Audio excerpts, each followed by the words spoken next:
Hey, hi everyone, good morning. আমি Priya and welcome back to my daily blog. এখন সকালের 6টার মতন বাজছে।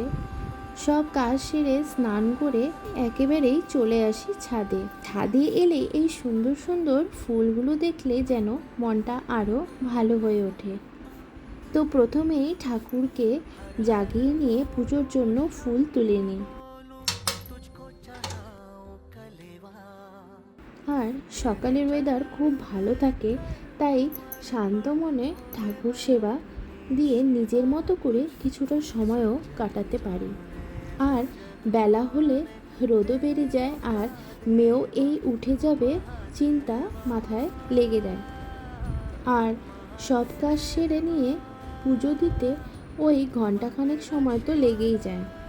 তো এবারে বলি, এত সকালে তো কাজের দিদি আসে না, তাই বাসি ঘর ছেড়ে জল ছিটিয়ে স্নান সেরে চলে আসি পুজো দিতে। তাই ছাদের ঘরে যেহেতু আমার ঠাকুর থাকে, তাই সমস্তটাই আমি নিজেই পরিষ্কার করি।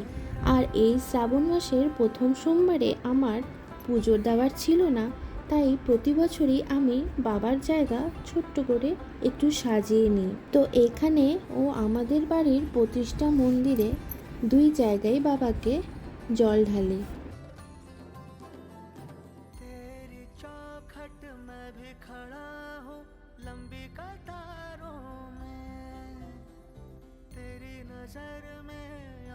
তো পুজো দিয়ে নিয়ে কালকে যেহেতু বৃহস্পতিবার, আর প্রতি বুধবার করে আমি ঠাকুরের সমস্ত বাসন মেজে রাখি, কেননা বৃহস্পতিবারে ঠাকুর স্নান করিয়ে পাঁচালি পড়তেই অনেকটাই সময় লেগে যায়।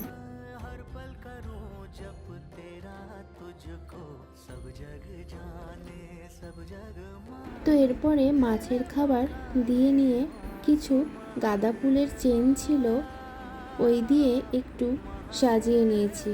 তো কেমন হয়েছে সাজানোটা বলো তো?